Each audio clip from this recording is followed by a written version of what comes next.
Assalamualaikum warahmatullahi wabarakatuh.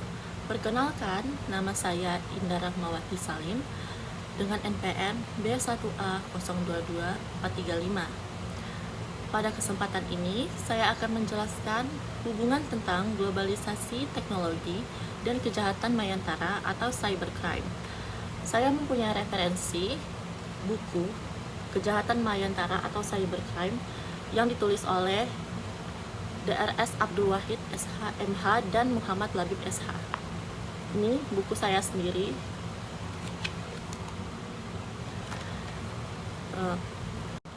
Materi ini saya ambil melalui pembacaan terhadap buku dan analisis tentang manfaat teknologi dan perkembangan teknologi, tetapi bukan hanya karena perkembangan dan manfaat, teknologi juga membuat ancaman baru di era masa kini.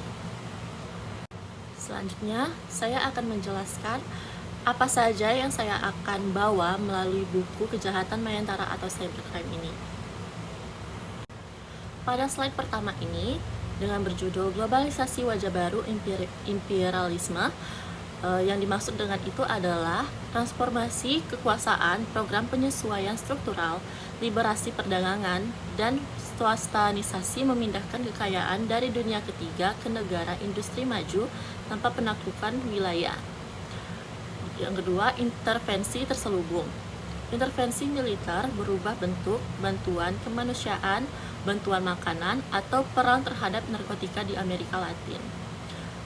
Media menjadi penentu utama perubahan kehidupan manusia dan bangsa-bangsa, mengubah manusia dari pembelajar menjadi pelaku sejarah. Globalisasi tidak bisa hanya disebut dengan proses ekonomi, tetapi bisa disebut dengan imperialisme baru.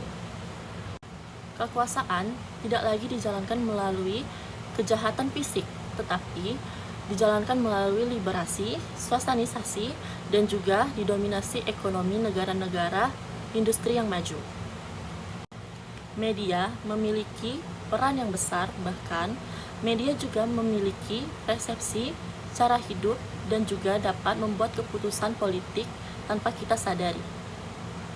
Masyarakat bahkan tidak hanya menerima informasi, tetapi masyarakat menjadi bagian dari arus perubahan globalisasi. Revolusi informasi global. Awal abad ke-20, revolusi transformasi dan elektronika memperluas perdagangan antar bangsa dengan cepat. Globalisasi gagasan menyebarkan konsep negara, konstitusi, nasionalisme, kapitalisme, demokrasi, dan industri media massa. Kompetisi multimedia, perusahaan multimedia bersaing memperebutkan pasar global dengan teknologi yang canggih. Maksud dari yang saya jelaskan tadi, pada abad ke-20, revolusi transformasi dan digitali teknologi elektronik membuat perdagangan dan pertukaran informasi berlangsung sangat cepat. Konsep-konsep seperti kapitalisasi, demokrasi, dan juga nasionalisme tersebar melalui media-media dan juga teknologi informasi. Perusahaan-perusahaan multimedia global mulai memperebutkan pasar yang membuat informasi menjadi komoditas yang strategis. Nilai-nilai tersebut mulai tersebar melalui media massa seperti handphone, radio, televisi, dan juga surat kabar internasional. Media secara tidak langsung menjadi sarana utama bagi masyarakat untuk memiliki akses yang relatif sama terhadap ide-ide dan perkembangan internasional. Dalam konteks inilah, kompetensi multimedia muncul. Perusahaan-perusahaan mulai mencari media global tidak hanya merebut audiens, tetapi juga merebut pengaruh dengan memanfaatkan teknologi yang baru. Mereka berlomba-lomba mengendalikan arus informasi sekaligus membentuk opini publik pada skala global. Dan selanjutnya adalah informasi komoditi masa depan. Yang pertama, interdependensi ekonomi, meningkatkan volume perdagangan dan arus modal internasional. Kedua, pemusatan kapital memperlebar jarak antara negara plasma dan negara inti. Dan yang ketiga, pergeseran budaya teknologi informasi menembus batas geografis menyatukan bangsa-bangsa. Pada era yang modern ini, negara-negara tidak lagi memperebutkan wilayah dan juga sumber daya alam, tetapi mereka memperebutkan menguasai informasi-informasi yang ada. Interdependensi ekonomi global justru memusatkan kapital pada negara inti dan memperluas jarak dengan negara yang berkembang. Teknologi informasi yang lintas batas juga menggeser budaya lokal menjadi budaya global, sehingga memunculkan perubahan nilai, norma, dan gaya hidup. Proses ini menghasilkan masyarakat yang lebih terbuka, tetapi sekaligus yang lebih rentan. Terbuka karena masyarakat dapat mengakses berbagai pengetahuan global dengan mudah, namun rentan karena mereka juga terpapar nilai yang mungkin tidak sejalan dengan karakter budaya lokal. Dalam konteks inilah, informasi memainkan peran strategis, bukan sekedar sarana komunikasi, tetapi sebagai alat bentuk ideologi, preferensi ekonomi, dan orientasi sosial. Oleh karena itu, negara yang mampu menguasai informasi pada akhirnya akan memiliki posisi tawar yang sangat besar dalam pencaturan global masa depan. Dua wajah globalisasi memiliki sisi positif. Yang pertama, dunia tanpa batas. Yang kedua, keunggulan kompetitif. Yang ketiga, teknologi lintas benua. Yang keempat, peningkatan pendidikan. Yang kelima, manajemen modern. Selanjutnya adalah reaksi balik. Yang pertama, nasionalisme. Yang kedua, gerakan kesukuan. Yang ketiga, sentimen kedaerahan. Yang keempat, kejahatan global. Dan yang kelima, konsumerisme berlebihan. Penjelasan lanjutannya adalah globalisasi merupakan proses yang kompleks dan multidimensi. Di satu sisi, ia membuka peluang besar bagi kemajuan manusia. Akses bagi pendidikan menjadi semakin luas karena pengetahuan dapat disebarkan secara digital. Teknologi lintas benua memungkinkan masyarakat dari berbagai negara berinteraksi, bekerja sama, dan saling bertukar gagasan tanpa terhalang batas geografis. Perdagangan mobilitas kerja dan juga pertukaran budaya juga berlangsung lebih cepat, menciptakan dunia yang lebih inklusif dan terbuka. Namun, dengan adanya kemajuan globalisasi, dapat menyimpan sejumlah dampak negatif yang tidak bisa diabaikan. Sebagian kelompok masyarakat justru merasa terancam, sehingga muncul reaksi balik berupa penegasan identitas lokal atau etnis secara berlebihan. Fenomena ini memicu gerakan kesukuan dan semangat kedaerahan yang kadang menimbulkan konflik sosial. Selain itu, globalisasi juga menciptakan peluang bagi kriminalitas global. Kejahatan tidak lagi terjadi hanya di ruang fisik, tetapi merambah juga ke ruang digital dan melintasi batas negara, seperti penyebaran narkotika, pencucian uang, perdagangan manusia, hingga cybercrime, semua difasilitasi oleh jaringan global yang semakin canggih. Dengan kata lain, globalisasi tidak hanya menghubungkan manusia untuk hal-hal yang positif, tetapi juga memperkuat jaringan kejahatan internasional. Dan juga ada dampak lain yang muncul adalah menguatnya budaya konsumtif, yang dimana arus informasi dan iklan global mendorong masyarakat untuk mengikuti gaya hidup yang seragam secara internasional, seringkali tanpa perhatikan konteks sosial dan ekonomi lokal. Konsumsi tidak lagi didasarkan pada kebutuhan, tetapi pada keinginan untuk mengikuti tren global. Dan akibatnya, pola hidup masyarakat menjadi lebih materialistis dan tekanan budaya populer yang semakin kuat. Kondisi ini menunjukkan bahwa globalisasi memiliki sifat ambivalen yang menawarkan peluang tetapi juga membawa resiko. Ada sisi terangnya juga berupa kemajuan teknologi dan peluang pendidikan. Namun, ada pula sisi gelapnya berupa disintegrasi sosial, kriminalitas global, dan budaya konsumtif yang berlebihan.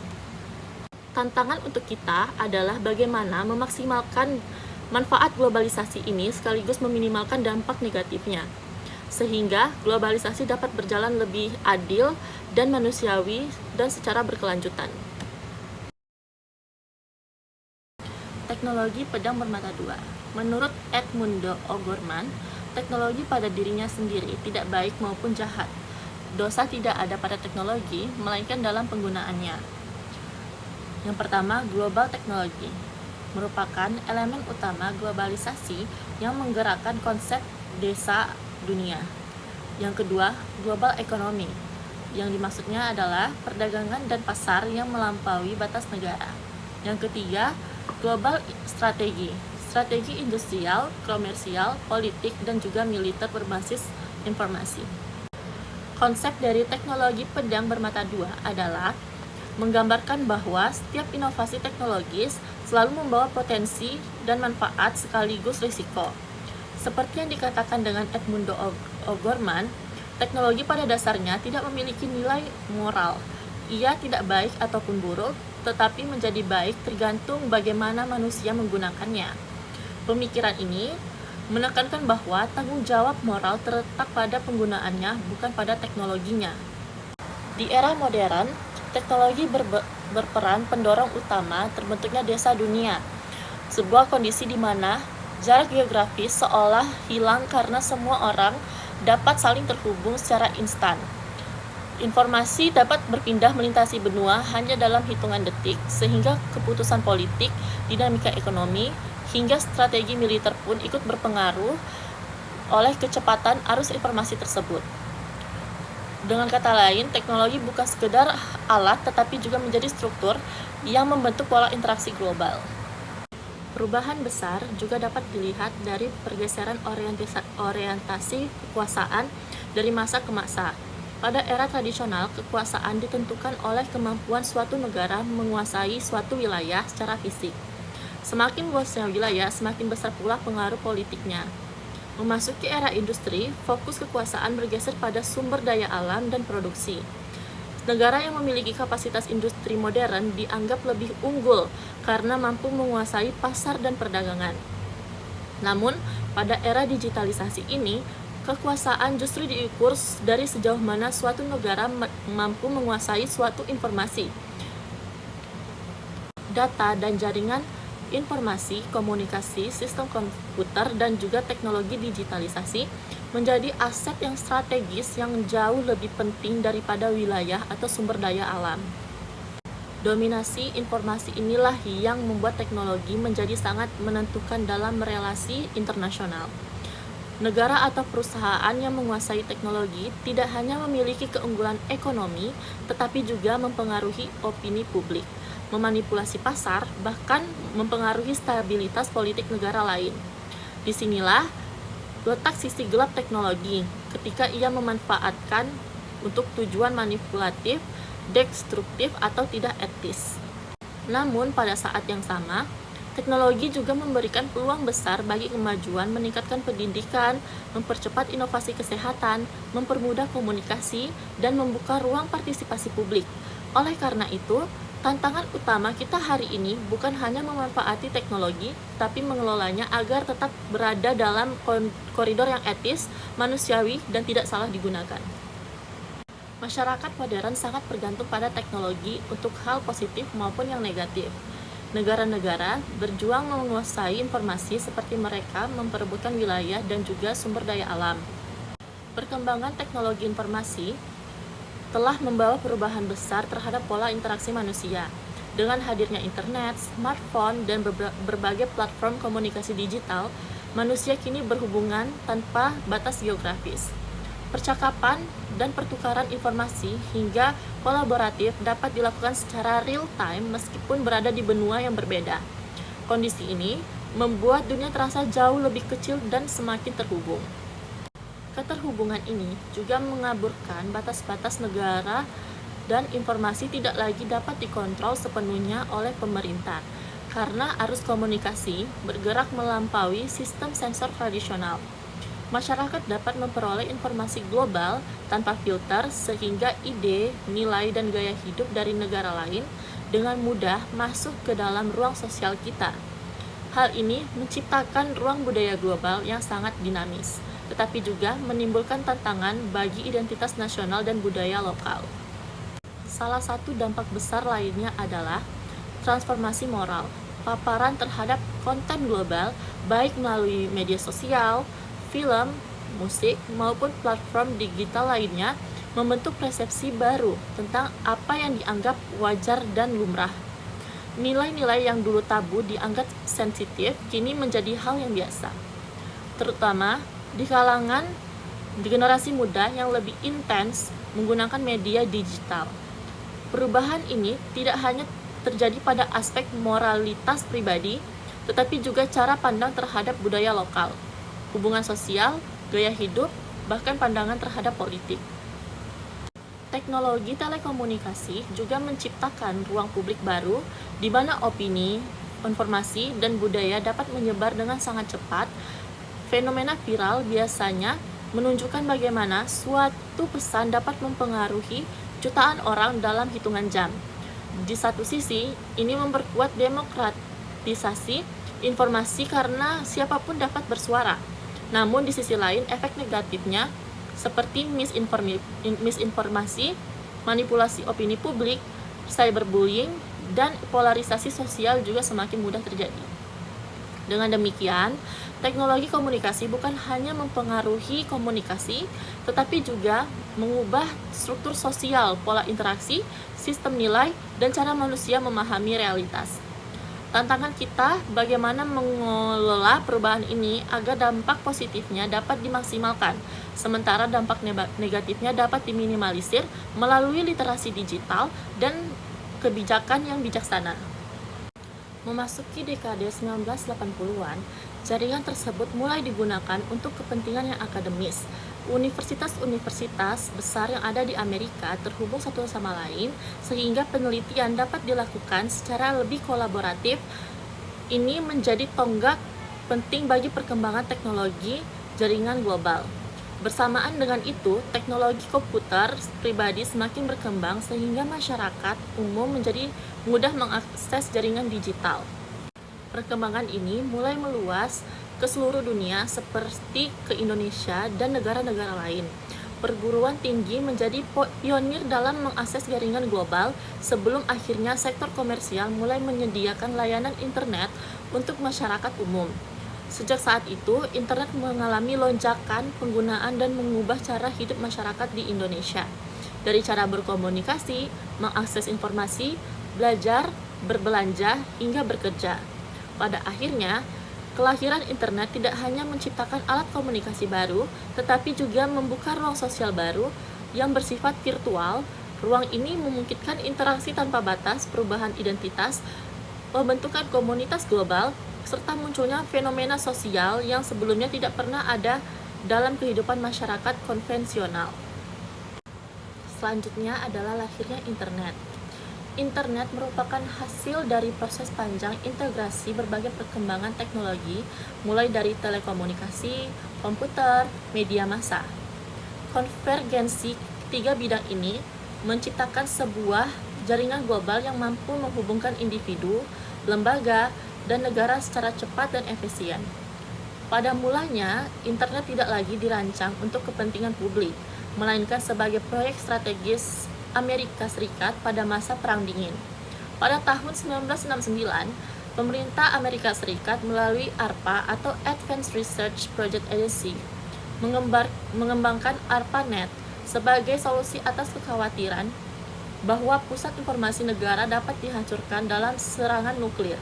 ARPANET merupakan konsep jaringan terdistribusi, sehingga jika salah satu titik hancur, jaringan tetap bisa berfungsi melalui jalur lain. Setelah itu, internet mengalami perkembangan yang signifikan ketika mulai digunakan dalam dunia akademik pada tahun 1970-an sampai 1980-an. Dan perkembangan yang lebih pesat lagi terjadi pada awal 1990-an, ketika internet mulai digunakan untuk kepentingan komersial dan publik. Kemunculan World Wide Web atau WWW, browser grafis pertama dengan perusahaan-perusahaan teknologi yang menyediakan akses internet, membuat jaringan ini semakin mudah diakses oleh masyarakat umum.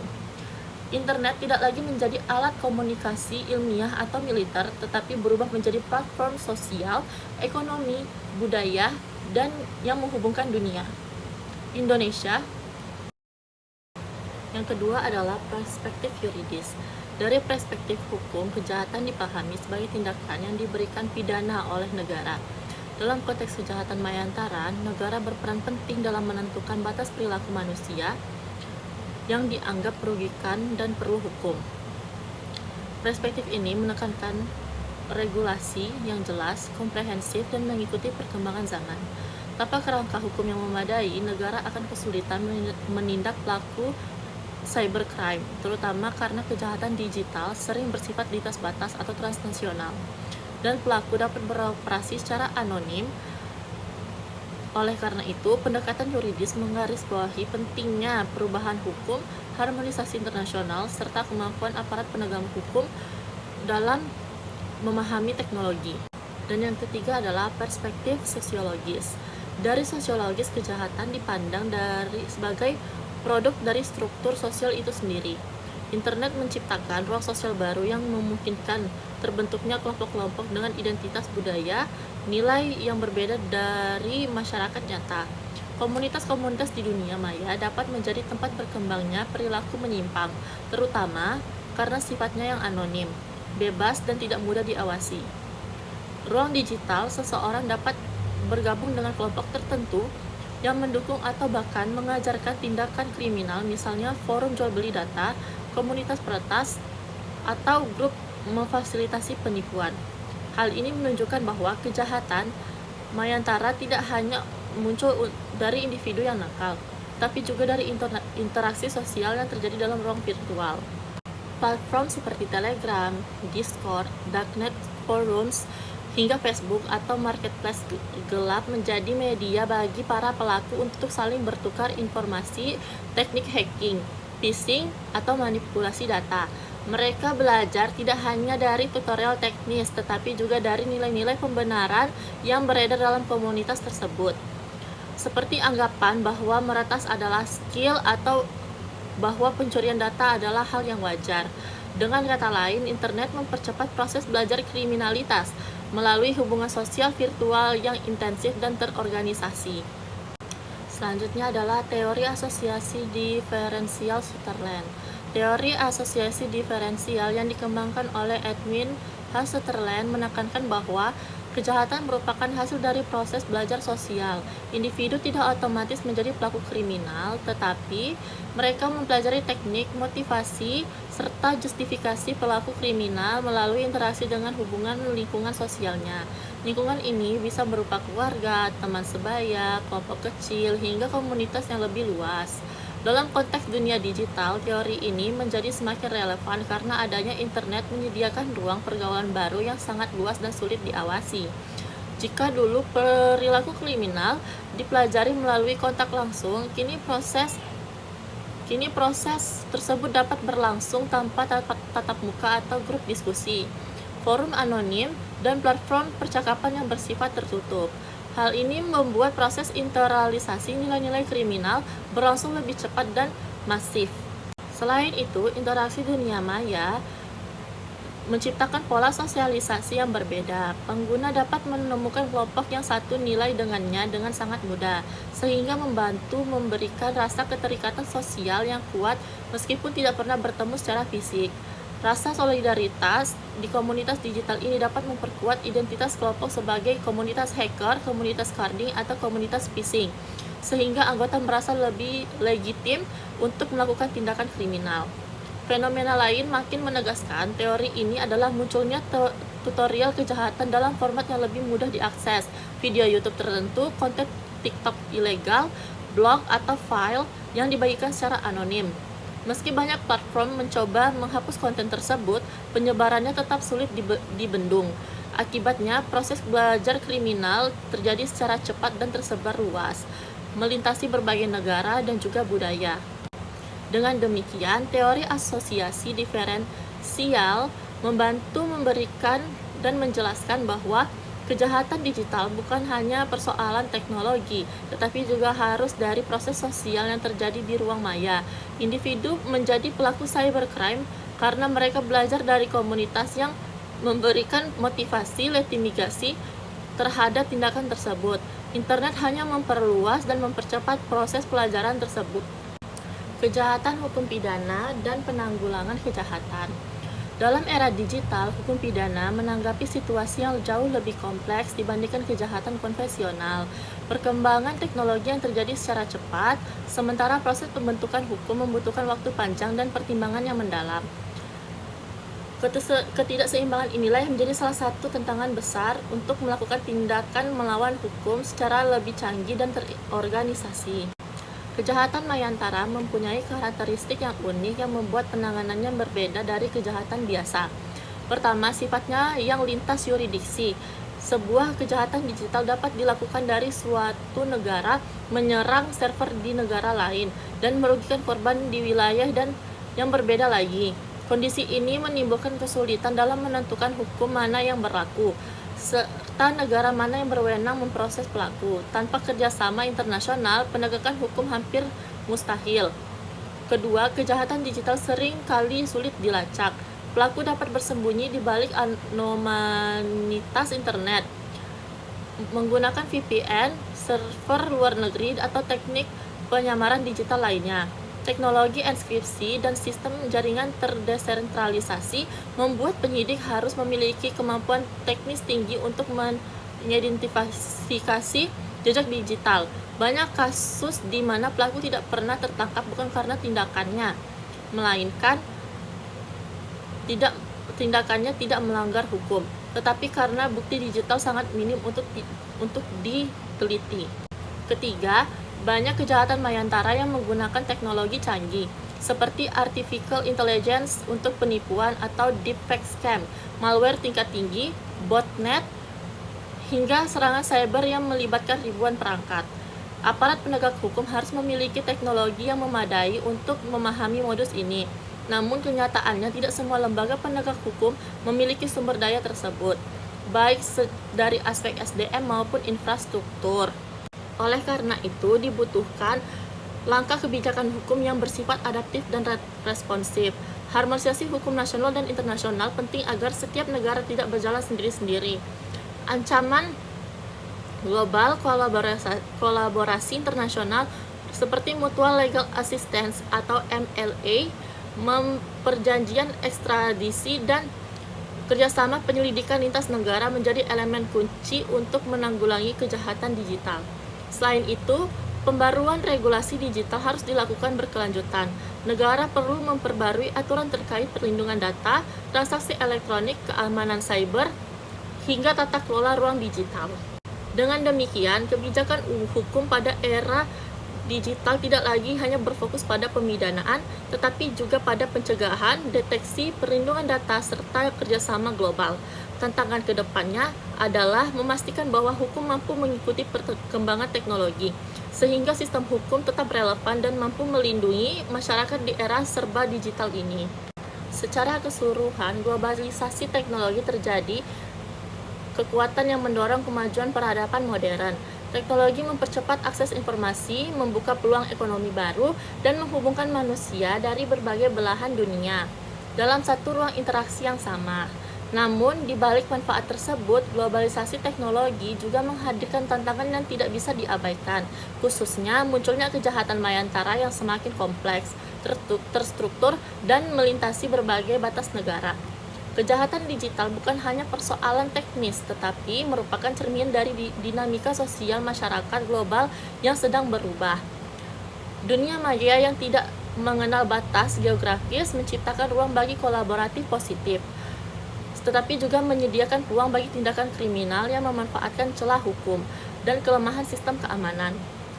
Karena itu, perkembangan ini menuntut kesiapan yang lebih matang, baik dari sisi regulasi, literalisasi, digital masyarakat, maupun kapasitas aparat penegak hukum.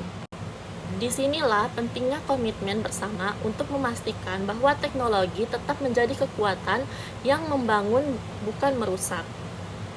Tujuan saya membuat video ini untuk menjelaskan bagaimana era globalisasi teknologi mempengaruhi kehidupan modern sekaligus mengidentifikasi dampak positif dan negatifnya termasuk munculnya kejahatan Mayantara atau cybercrime, serta memberikan pemahaman teoritis dan yuridis mengenai upaya penanggulangannya.